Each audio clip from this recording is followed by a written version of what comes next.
Hello and welcome to the podcast. I'm Karen Weaver. When it comes to the old definition of amateurism, the NCAA is under legal assault on at least three different fronts. Our podcast conversation today focuses on three pending legal cases involving athletes as employees. Dartmouth's men's basketball team is attempting to unionize.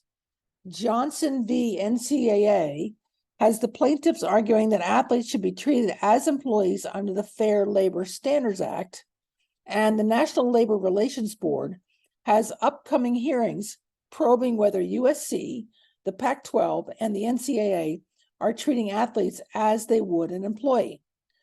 Today, I'm joined by a prominent journalist and a legal scholar to talk about the three cases moving their way through the political and legal systems involving athletes as employees. Sam Ehrlich is a JD and a PhD and assistant professor of legal studies at Boise State University. Sam's research focuses on the legal governance of sports leagues, specifically through sports-specific antitrust exemptions, athlete fairness and collective bargaining, and employment, and tort and constitutional liability for overseeing athletic organizations. Amanda Kristovich is a reporter at Front Office Sports based in New York City, covering the business of college sports. Her work has previously appeared in USA Today and the Wall Street Journal. She plans to be in the NLRB hearing covering the arguments in Los Angeles in December 2023. All three cases are moving ahead in an environment where the NCAA is putting great pressure on Congress to decide the definition of amateurism in college athletics in a post-Alston world. These cases could fundamentally alter college athletics. Let's get started.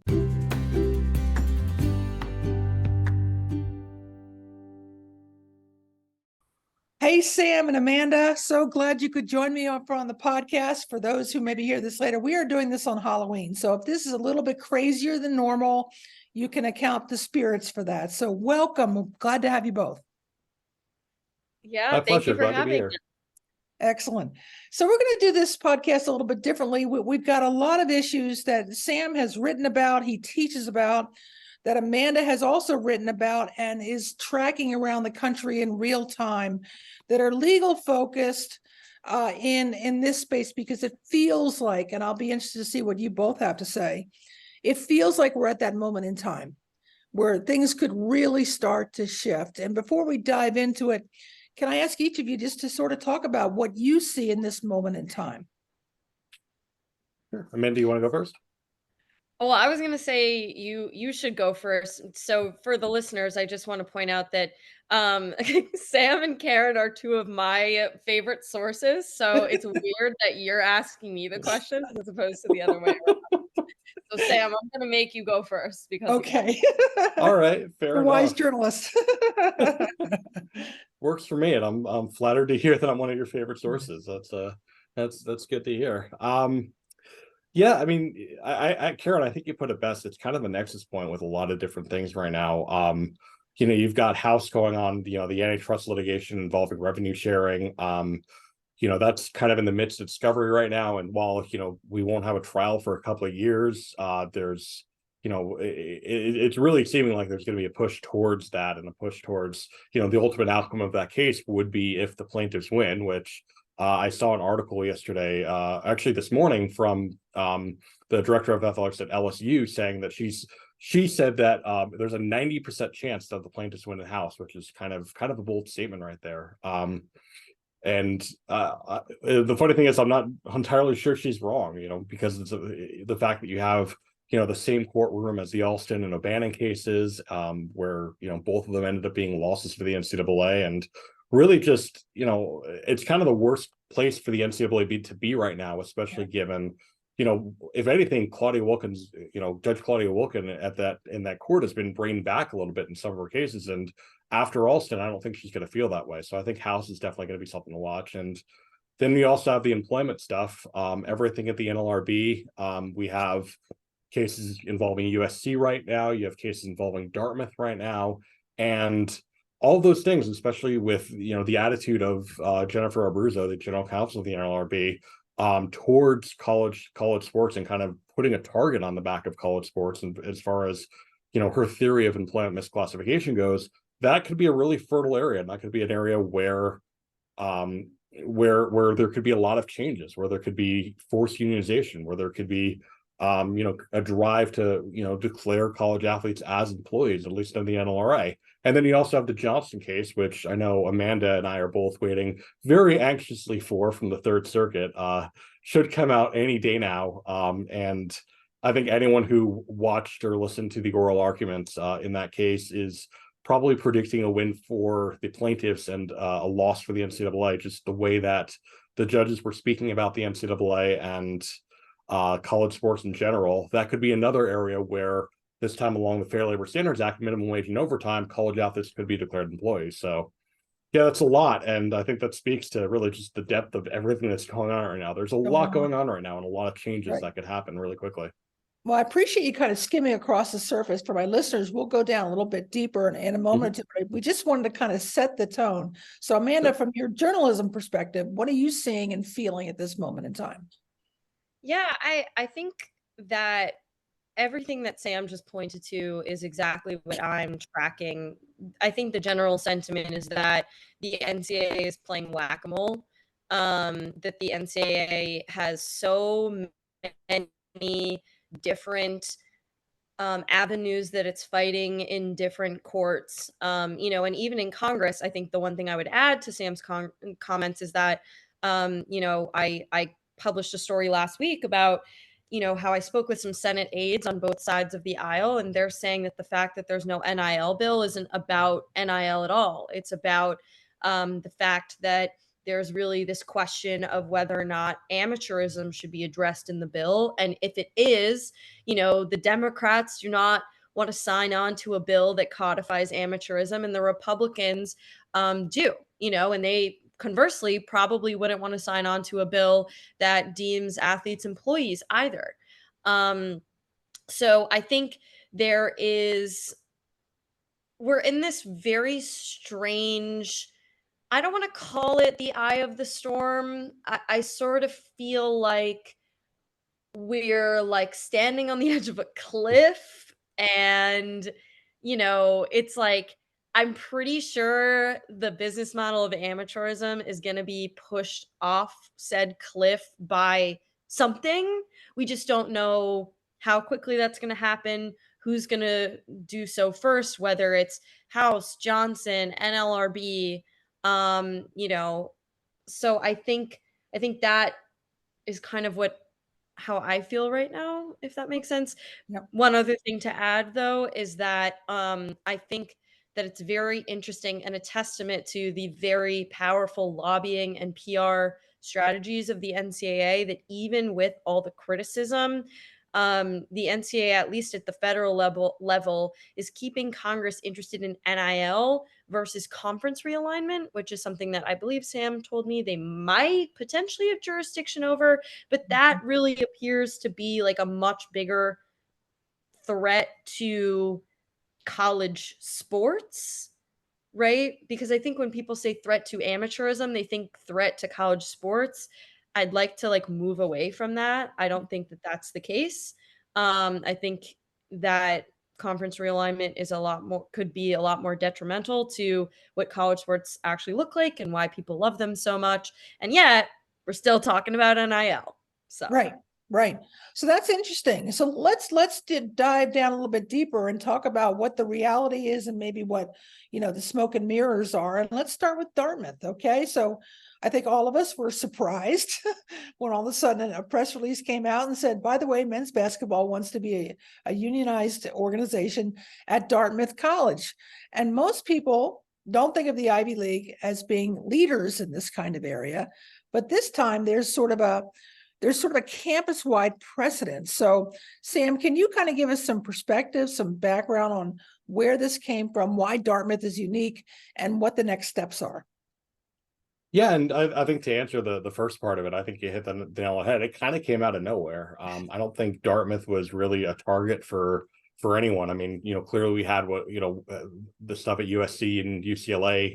The UCLA stuff was dropped, but you already had the stuff at UCLA already going on. But all of a sudden, as you said, we saw this press release. We saw this petition filed for unionization by men's basketball players at Dartmouth, and it was just a major shock. And It's really interesting because it's a very interesting test case, because a lot of these drives for unionization, even going back to Northwestern in 2014, 2015, have come from advocacy organizations primarily. In Northwestern, you did have Kane Coulter and several other of the football players at Northwestern, advocating as part of the push. But for USC, and Amanda, please correct me if I'm wrong on this, but I haven't heard of any players who have actually come out in support of that unionization drive. It's been mostly just the advocacy organizations who want to represent the players, who want to start this unionization drive. But now we actually have players. We actually have the athletes in this team.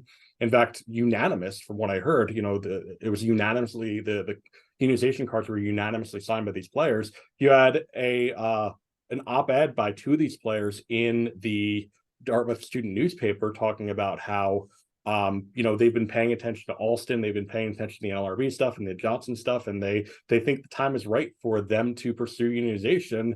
And this is really kind of an interesting case, because again, it's the athletes who are leading the charge here, and that is such a big deal here. And also you have the fact that not only are the athletes leading the charge, but the union in question, who they would be aligned with, who they'd have represent them, is not an athlete organization. It's a service workers union, and one that already has a collective bargaining relationship with Dartmouth.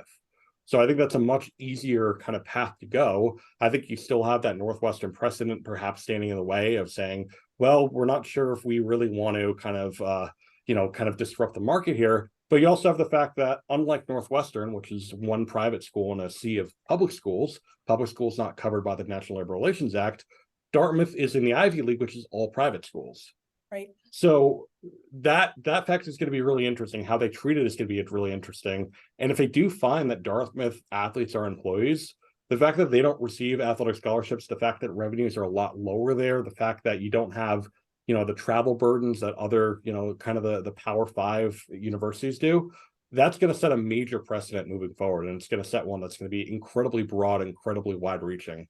And for one, you have antitrust litigation against the Ivy League. You also might see a push as part of this unionization drive for Ivy League athletes to receive athletic scholarships as part of their compensation package. So, and that's actually on a separate track right now. That was another case that was filed against the Ivy League, saying you have no right to deny them athletic scholarships.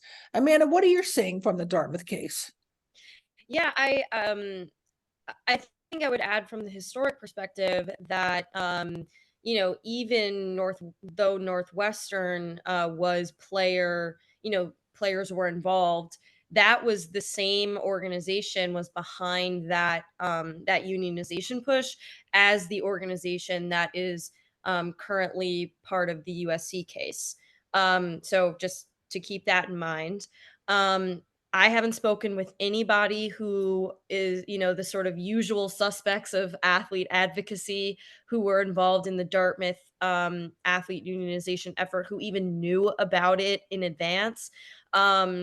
So I think that it's really interesting. And also, like you said, Sam, what is particularly striking to me is that there clearly seems to be like an athlete or a student unionization effort at Dartmouth writ large, with in other areas of campus, like the dining hall, student workers, things like that, who are represented by the SEIU, which is the organization that's helping them in this case.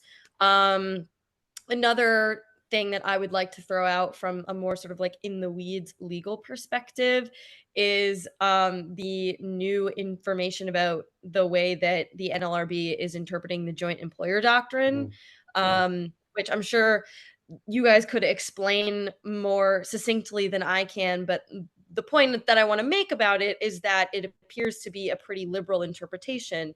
And the reason that matters is because the Northwestern case was not decided that athletes were not employees.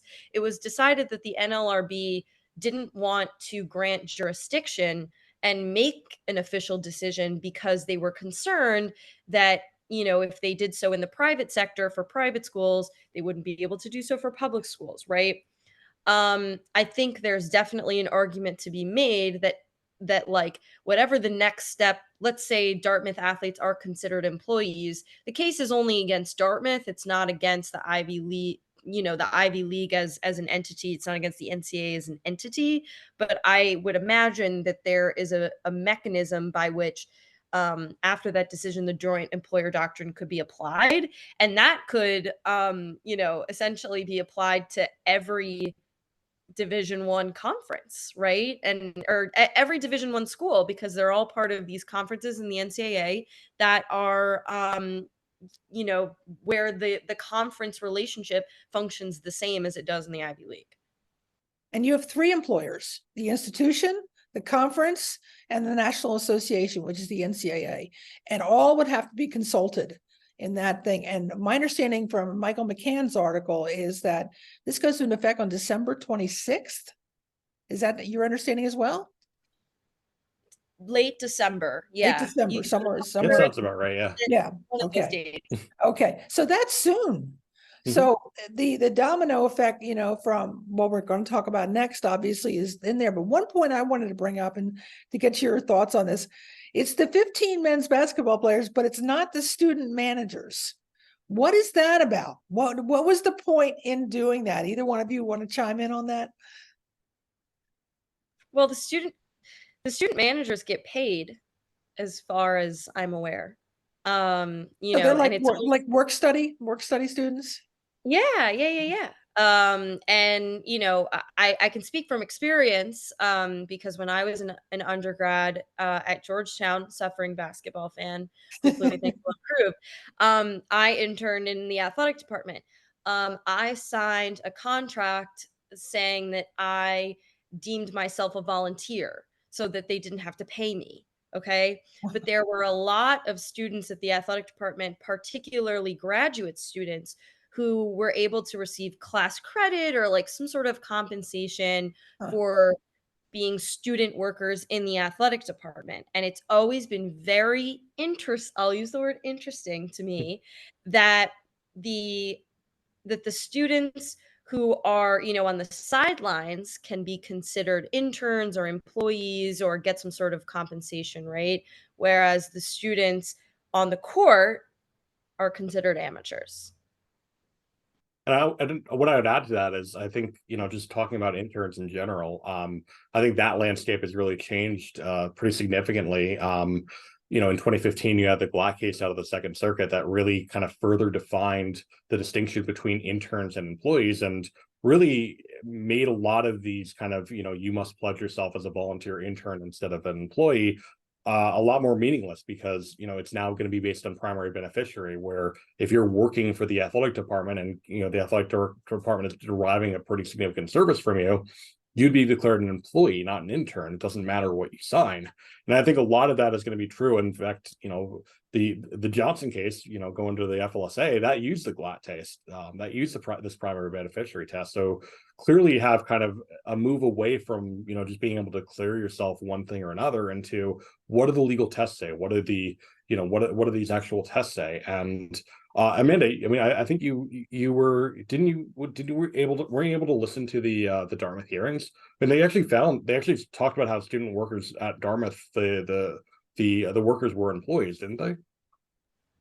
Yes, they did. And they tried to sort of make the argument / make it known that there are full-time students at Dartmouth, just like there are on any college campus. I was one of them, right?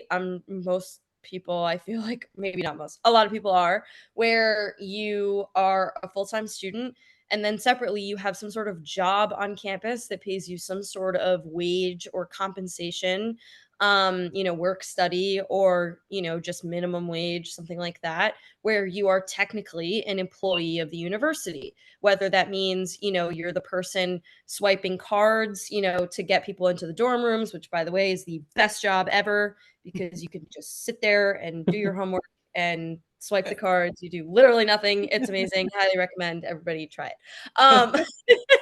It was one of my favorite jobs on campus. But so they were saying, like, this idea that you would no longer be a student if you got paid to play basketball for the school in addition to being a student doesn't seem to make much sense, because there are kids who are students and also get paid to swipe the cards, right? So that was kind of like what they were getting at.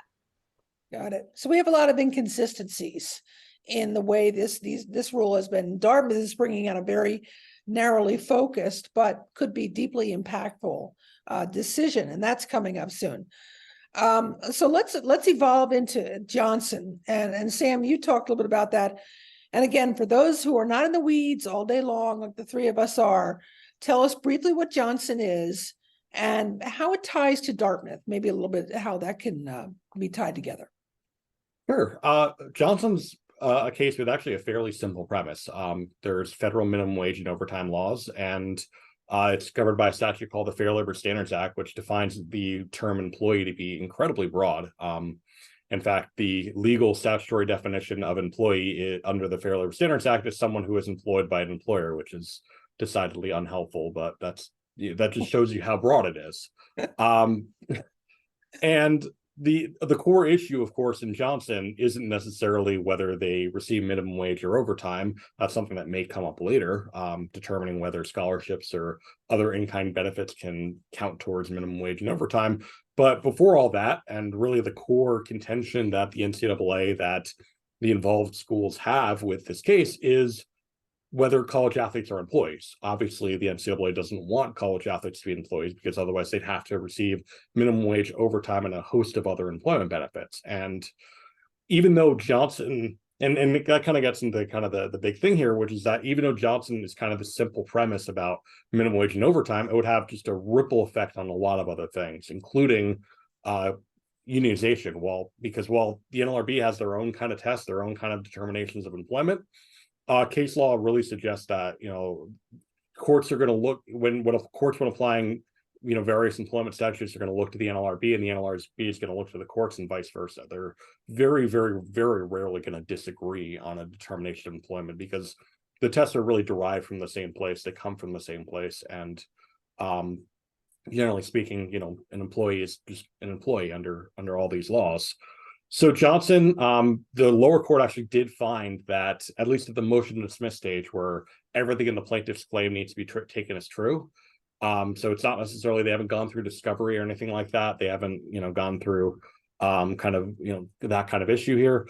But really, that discovery is kind of and kind of moving into trial is kind of the least of the NCAA's concern here, because the NCAA wants a ruling that, as a matter of law, as a matter of interpretation of the Fair Labor Standards Act, which is what you do at this stage, at the motion to dismiss stage, that college athletes cannot be deemed employees. And there is some precedent in it from the Seventh Circuit that they really like to rely on, where 2 University of Pennsylvania track and field athletes were found to not be employees. And, the Seventh Circuit in that case really didn't, come up with any kind of limiting factors there.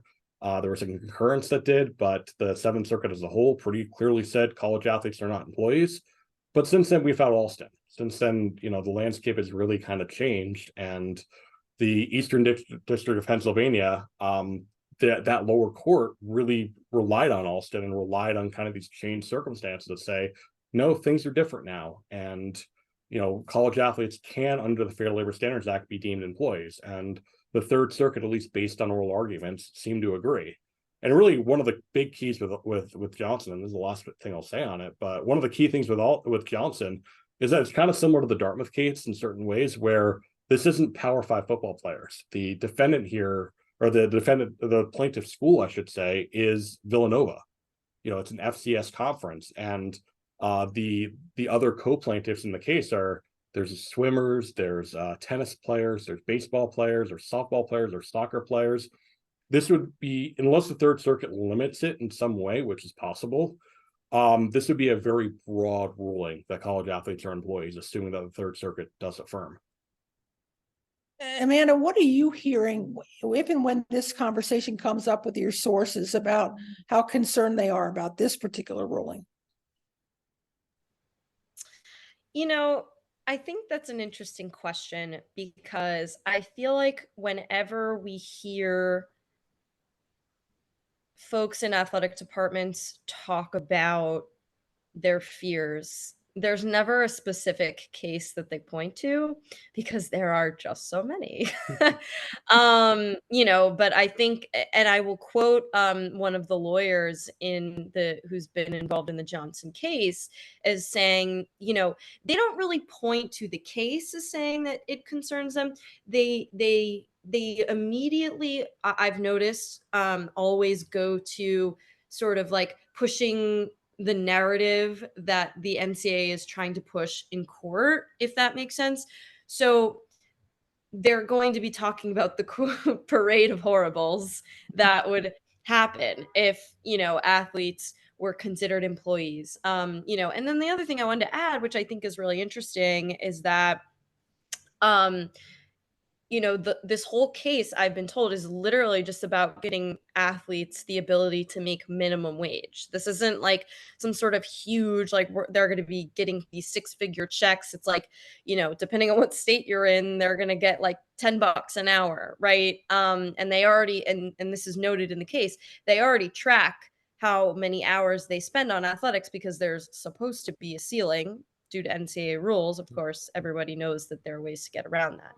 And then the last thing I'll say about the sources is that what is really interesting to me is just generally the sources who say to me, either I've talked to all these athletes and none of them want to be employees. Right. First of all, there are athletes on record who say they want to be employees. There are 15 of them at Dartmouth. Okay. So the fact that nobody does is clearly false. Second of all, Ramogi Huma at the National College Players Association, which is one of these groups that's heavily involved in this legal work, made the point during this Senate Judiciary hearing, that he was one of the architects of NIL, and he said, "Look, I talked to athletes who said I don't want NIL rules to pass because my athletic department told me that this, and this are going to happen. And I don't want those things to happen." Right. It's like, where are you getting your information? I've also spoke to current and former members of the student athlete advisory committees, which are sort of like the NCAA's, like, frankly, kind of fake, like, athlete voice organizations. And they say that those, they said the same thing, where it's like, okay, well, maybe if the athletes are saying they don't want to be employees, it's because the way the question is being framed to them is, if you become an employee, this, and this is going to happen to you.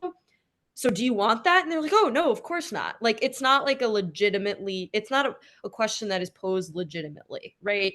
And then we also have plenty of examples, didn't get very far, but during, the summer and fall of 2020, when athletes, came out on social media saying that Power 5 football players saying that they wanted to be able to collectively bargain and, have a voice to negotiate with coaches and conferences about when they could play during COVID and like compensation. It's like, they didn't say in that statement, we want to be employees, but like labor law suggests that if one will collectively bargain, one is also an employee. They're not labor scholars, right? So it's like, do you see what I'm saying? Like, in journalism school, we're told if your mother says she loves you, check it out. So when all these people get on like their soapbox, all these, whether it be, I've heard this from folks in Congress, Charlie Baker has said this publicly, people who work for NIL collectives have said this publicly, right?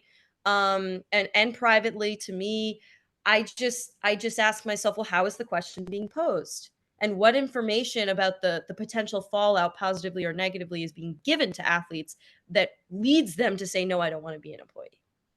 Yeah, I want to chime in a little bit too. I agree with you. I think that sometimes we're telling them what to say when we're putting them in circumstances where we want their voices to be heard. And I don't know that that is fair to them because we're not giving them both sides. I don't see other people talking about, well, here are the positives and here are the negatives. You make your own decision. No, this is what we think. Don't you think that as well?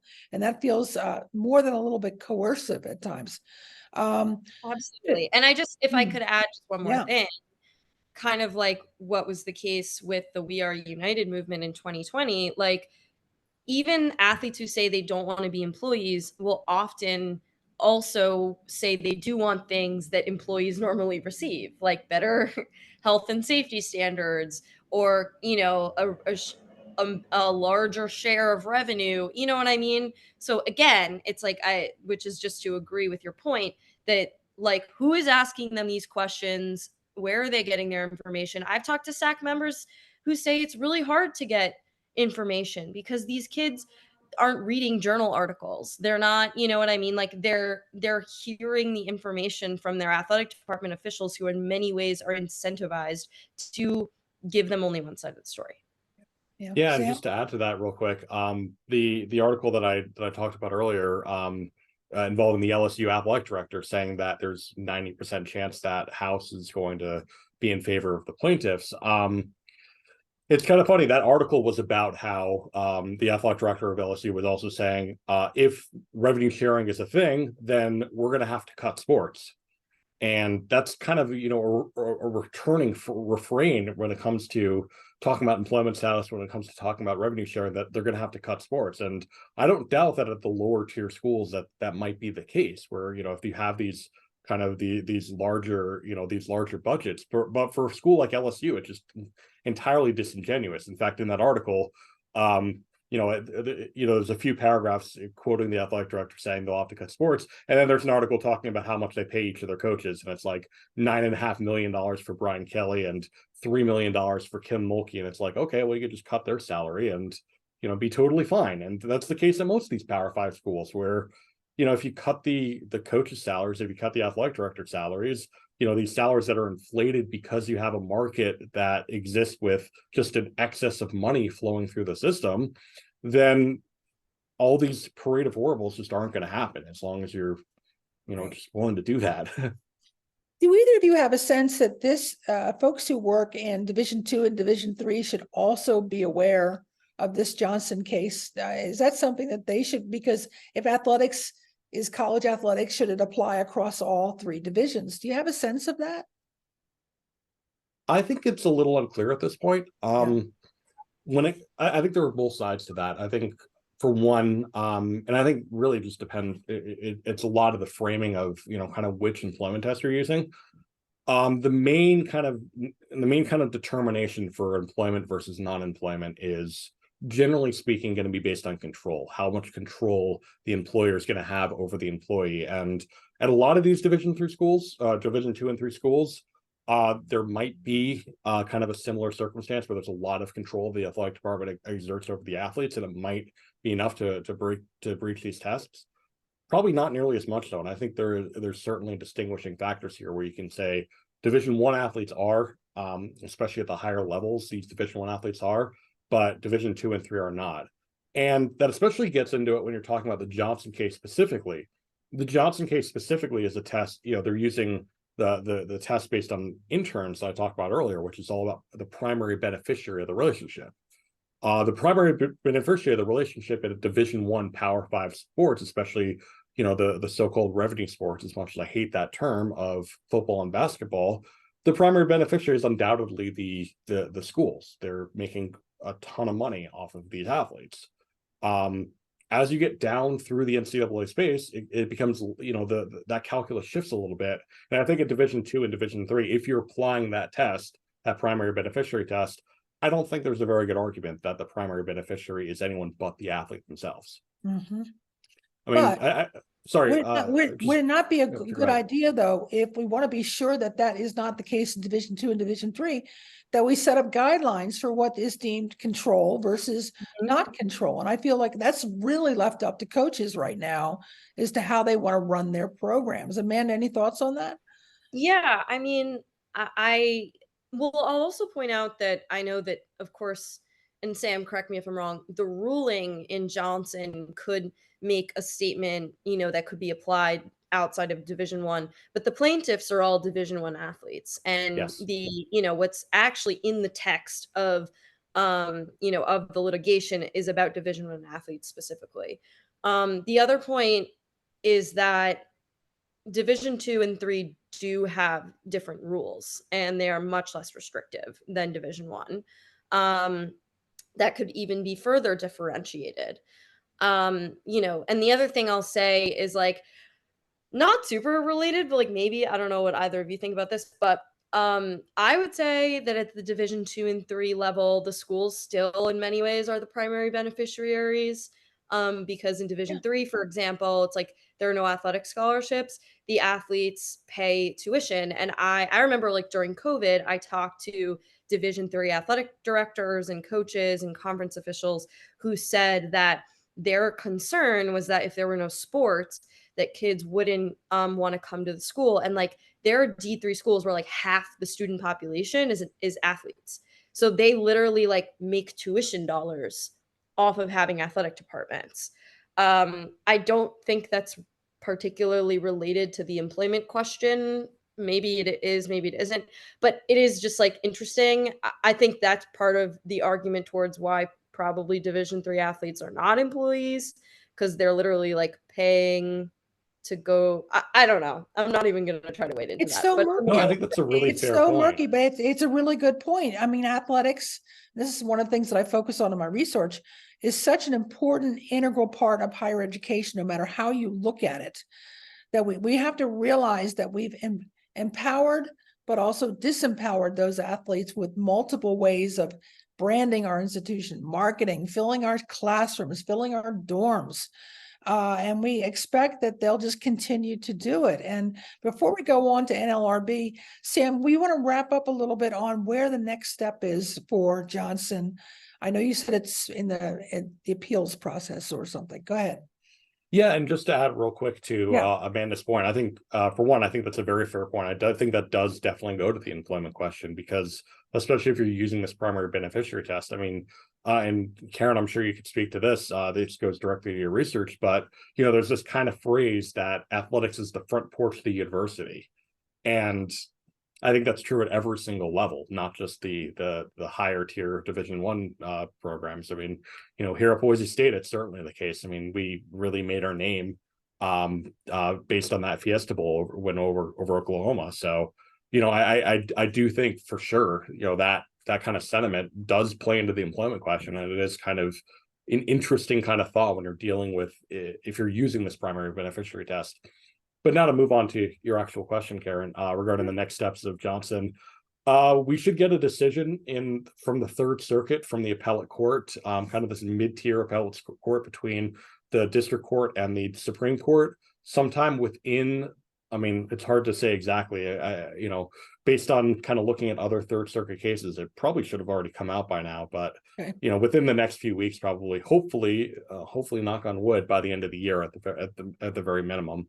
Okay. And from there, it won't go into effect immediately. In fact, it certainly won't, because it's only at the motion to dismiss stage. They still would have to go through trial and discovery and summary judgment phases, which could take years. But I think even before that, kind of in the middle of all that, there's certainly, either way, is going to be an appeal to the Supreme Court. I don't know whether the Supreme Court would take the case. I feel like, to a certain extent, they may feel like they've already kind of settled this issue with Johnson, even if Johnson was pretty narrowly tailored, just in terms of the actual mandate. But at least one of the 9 justices, Justice Kavanaugh, based on his concurrence, would be thrilled to take that case and would be really interested in taking that case. Whether enough of the other justices would agree, I'm not sure.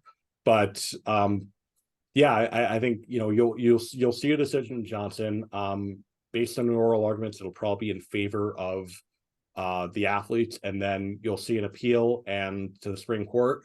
If the Supreme Court grants certiorari and agrees to hear the case, then it'll take another year or so, but it'll still be a few years out before we actually get a firm mandate on this after trial and all that. Yeah, makes sense. So speaking of looming things, Amanda, you're taking a little trip out next week to the NLRB hearing. Is that in Los Angeles? Am I correct on that? Yes. So funny story. Yes. So the trial, the NLRB trial on about USC was supposed to be split into 2 weeks, next week and then the week after Thanksgiving. For a reason that I do not understand, was not really disclosed in documents, The next week, the hearing is now going to be all virtual. It's like the pretrial stuff. I am still going to LA next week. I am going to celebrate my grandmother's 90th birthday, who survived the Holocaust. So shout out Grandma Bridget. Absolutely. We're still heading, Congratulations. because I'm from LA. We're still going to LA for personal reasons. I will be in LA December 18th to 20th, which is when the in-person part of the hearing starts. And then I believe there's going to be another week of it in January if needed.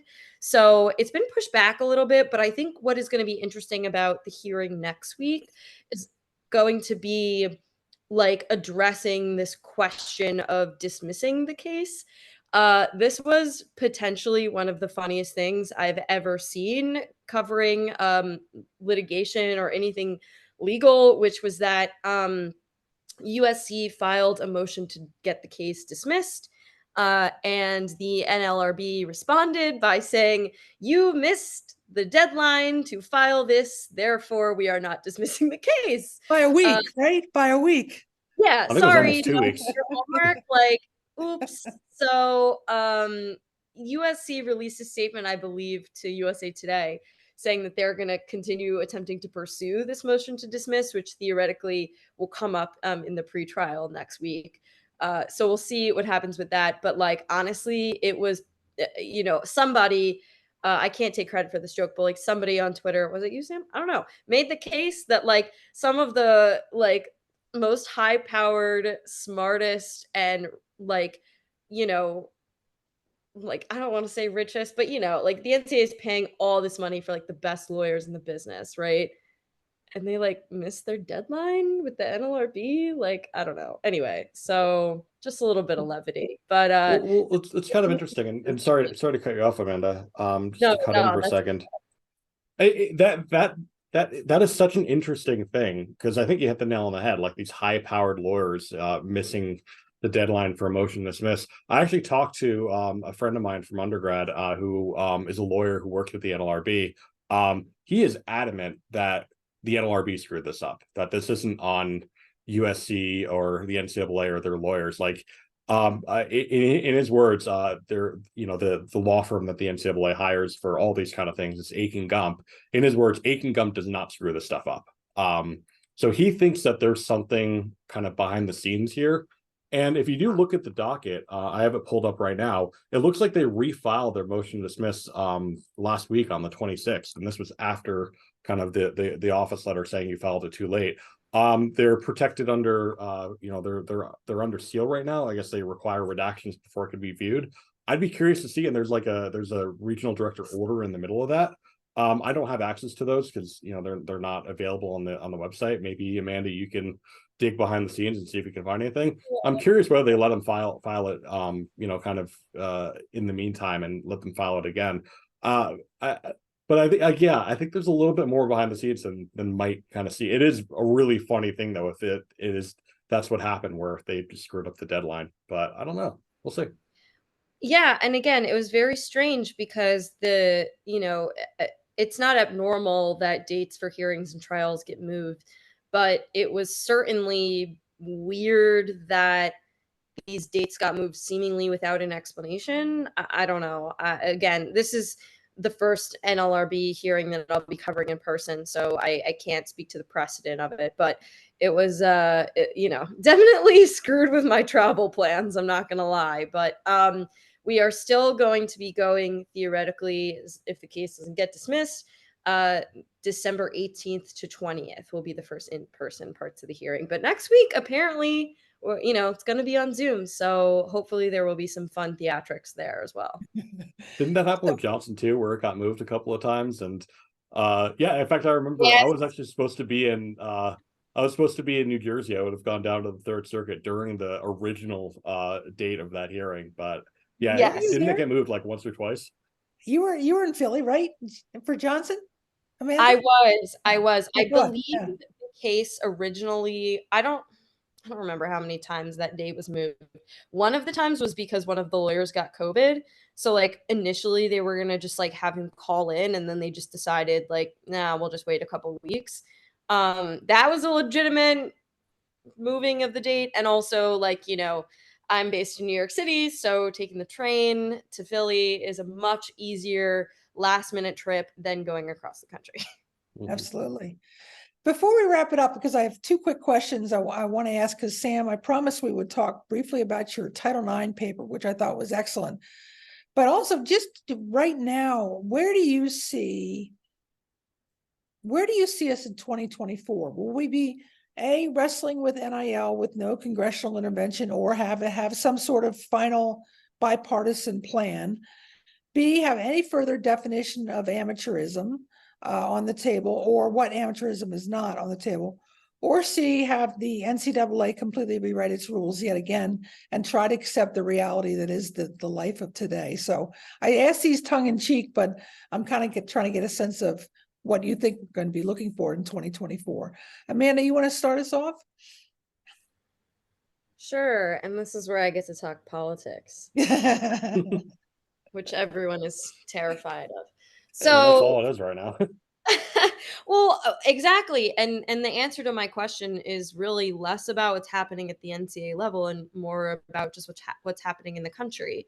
If we don't get an NIL bill passed by the end of the calendar year, I do not believe we're going to see one in 2024 at all, because the folks who are, political reporters or just, paying more attention to what's going on Capitol Hill have told me that, like, in next year's a presidential election year. So in a presidential election year, starting that January, like, nothing gets passed because the party that is not in power, like, doesn't want anything good to happen, right? Because they don't want that to be used as advertising for the incumbent party.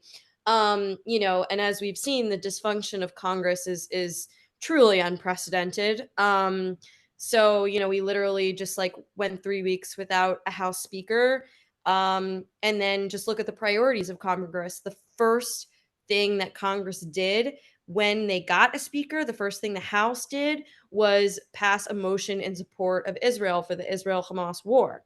We also have aid, probably more contentious than aid to Israel would be aid to Ukraine, as a lot of Republicans have sort of, like, moved off that.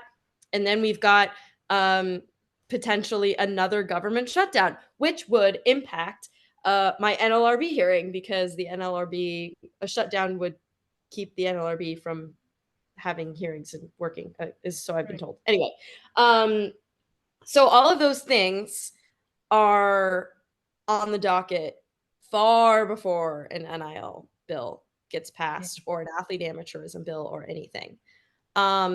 Unless we get some sort of definitive NLRB decision I think the NLRB moves a lot faster than federal courts. Correct me if I'm wrong, Sam, but Yeah, I sure. wouldn't be surprised if we were in the same position next November as we are right now. Okay, Sam, what do you think? Well, I can tell you one thing: it's definitely not going to be C of your list of options, where the NCAA rewrites its rules to kind of account for all I was this. so hoping. Never going to Yeah, happen. no, it's not going to be that one. Right. Okay. They're gonna have to be dragged into anything progressive, kicking and screaming, as they have been for the past decade. Or longer. So yeah, or longer. So I don't. So that's definitely not going to happen. And as far as the politics go, I mean, Amanda hit the nail on the head. Congress has much bigger priorities right now, or different priorities right now. And actually, yeah, much bigger priorities right now with a really messy war in Israel and in Ukraine, and the fact that, again, like Amanda said, we didn't have a House Speaker for 3 weeks, and really, if you look at the members of Congress who are involved in NIL, it's a very small minority of the body at large. You have a few names that who are constantly popping up, or clearly involved in this, who clearly have an interest here. But for one, it's not even their biggest priority, clearly, just with everything going on. And for two, they are a small minority. They aren't a big group of this, and none of them are involved in, and none of them are even part of really the leadership caucuses of these particular things. You don't have Chuck Schumer involved. You don't have the new speaker involved in any of this. So it's clearly not a priority for most of Congress. And even for the small minority of Congress where, it is a priority, and Amanda talked about this earlier, they can't agree on anything. Yeah. So, yeah, I mean, nothing's going to happen as far as federal legislation goes in 2024 because it's a presidential election, just like Amanda says. And I'm certainly not confident that anything's going to happen in the next few weeks, the next few months until the end of the calendar year. And even President Baker of the NCAA said, if you can't get anything done by the end of 2023, it's not going to happen. And he would know. And I'm really glad you said 2024, because anything beyond that gets really murky, because there's just a lot of things that could happen. But I agree with Amanda. I don't think anything substantial is going to happen, by the end of 2024 either, because, we're going to get a ruling in Johnson, I assume, I hope. We've been waiting a little while, but there's going to be a ruling in Johnson, but that's going to be appealed to the Supreme Court. That's going to take a few months. And especially if it is granted certiorari, it's going to take even longer than that. And either way, it's going to go to discovery and trial from there. So assuming it's not dismissed, which I'm fairly confident it's not going to be. If the Third Circuit reverses, then it'll be over, but I don't think that's going to happen. And the NLRB stuff, I would agree with Amanda that there's probably going to be some kind of resolution. It does tend to take a lot quicker. But then you're also going to have an appeal to the full board, just like there was in Northwestern, and that's going to take probably another year or so. And Northwestern might find the same thing, or not Northwestern, the NLRB might find the same thing as they did in Northwestern and say, we don't want to make a ruling that kind of impacts all of college sports, which just keeps things additionally murky, because if they rule the same way they did in Northwestern, it retains the fact that the NLRB is saying that college athletes are employees. It just doesn't allow collective bargaining yet. But then Johnson might impact that, and there's a lot of moving pieces here. And then House, that trial is not set until 2025, so that's gonna take some time. Okay. Yeah, and then can I add one more thing? Maybe I should look this up. I don't know exactly when these new officials would come into the NLRB after the election. Probably not till early 2025, but we have to remember the NLRB general counsel is an appointed position by the presidential administration. So depending on the politics of the next president, we could see yet another shift, in the way that the NLRB plans to interpret these athlete unionization issues. Yeah, that's a great point, because President Trump's general counsel actually did rescind a memo from the previous general counsel, the Democratic president. President Obama's general counsel, which had said that college athletes should be treated as employees.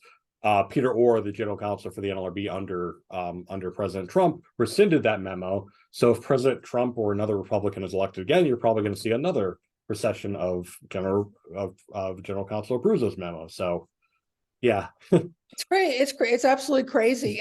And this is why I really wanted to focus on these three cases, these three issues, to help my students, the leaders around the country, realize that these things are all interconnected and they're heavily influenced by politics. And I'm so grateful for the two of you spending some time walking us through this, but also sharing your own frustrations and snappy analysis as to what is really going on here, because I don't think we do a good job assessing the landscape. We just try to keep doing what we've been doing day after day, year after year. And higher ed has a problem with shifting and changing anyway, but this is really forcing us to shift and change. So Sam Ehrlich and Amanda Kristovich, thank you both so much for coming on. You two are a riot on X or Twitter or whatever we're calling this these days. So please follow them. And I'm hoping we can do this again sometime, maybe when there's some resolution in some of these areas. So thank you both for joining me. I appreciate it. Yeah, thank you for having us.